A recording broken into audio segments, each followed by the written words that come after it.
이번엔 저희가 준비한 두 번째 이슈를 소개하겠습니다. 바로 이겁니다. 곰스럽고 민망한 일. 문재인 대통령이 본인의 양산 사저 논란과 관련해서 좀스럽다라고 비판을 했습니다. 야당은 대통령이 지금 짜증을 내는 것이냐 반발을 하고 있는데요. 대통령의 글부터 살펴보시죠. 자, 본인의 사저 의혹과 관련해서 야당의 비판이 있자 문재인 대통령이 SNS에 직접 썼다라고 합니다. 선거 시기라 이해하지만 그 정도 하시라.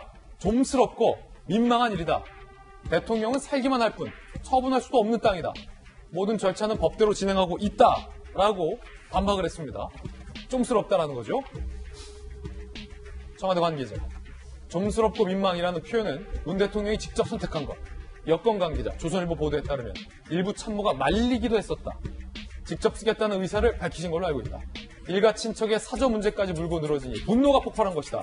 라고 인터뷰를 하기도 했습니다.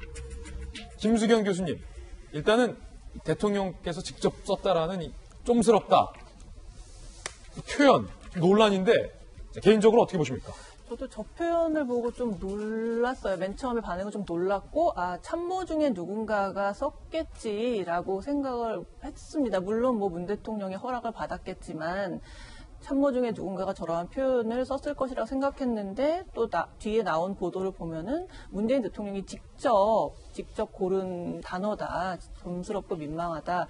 좀스럽다는 말이 이제 국어대사전을 제가 좀 찾아봤어요. 국어사전을 찾아봤다. 옹졸하다 뭐 이런 얘기인 거죠. 그러니까 별것 아닌 걸로 이렇게 지금 LH 사태를 마치 이제 대통령에게까지 엮어서 비리가 있는 것처럼 이렇게 하는 이런 일들이 너무나 이제 좀스럽다라는 것이고, 예.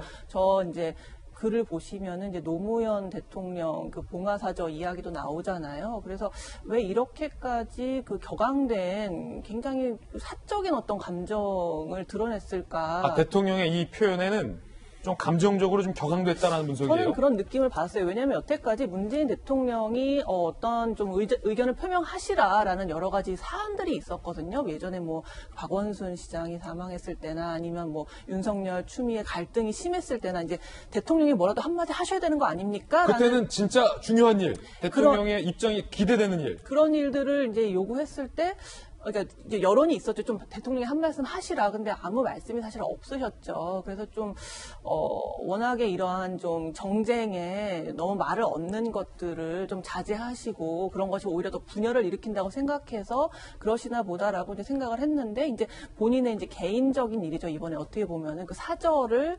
양산에 그 부지를 샀는데 그 부지의 형질이 변경됐다는 것이 이제 밝혀지면서 결국 LH 공사에 다니는 사람들이 했던 탕투기의 어떤 행태와 어떤 것이 다르냐라는 이제 비판이 막 제기가 되니까 그거에 대해서 사실 뭐 언짢을 수 있다고 생각은 듭니다만 국민으로서는 또 정당하게 문제 제기할 수 있는 거라고 생각해요. 그러면 거기에 대해서 뭐 기분이 안 좋더라도 또 해명할 건 해명하고 그거랑 이거는 본질적으로 다르다라고 이야기해주면 되는데 이제 어떠한 설명도 없고 좀스럽고 민망하다고 이야기한 부분에서 조금 문재인 대통령을 지지하는 물론 국민들도 있지만 지지하지 않는 국민들도 있는데 그 모든 국민에게 저렇게 이제 좀스럽다라고 얘기를 하는 게 좀 언짢았고요. 또 이거 국민에게도 좀스럽다라고 표현하는 거냐? 그렇죠. 어쨌든 대국민적인 어떤 메시지인 거죠. 이런 의견 자체가 좀스러운 것이다. 물론 문재인 대통령을 지지하는 사람들에게는 그렇게 받아들여지지 않겠지만 지지하지 않는 사람들에게는 또 그렇게 받아들일 수 있거든요. 그래서 좀 놀라기도 했고 또 그 노무현 대통령 봉화사절 얘기한 것도 보면은 제 생각에는 이제 선거를 앞두고 뭔가 이제 좀 지지층을 규합하는 어떤 메시지적인 측면도 없지는 않은 것 같다. 그런 생각을 좀 해봤습니다.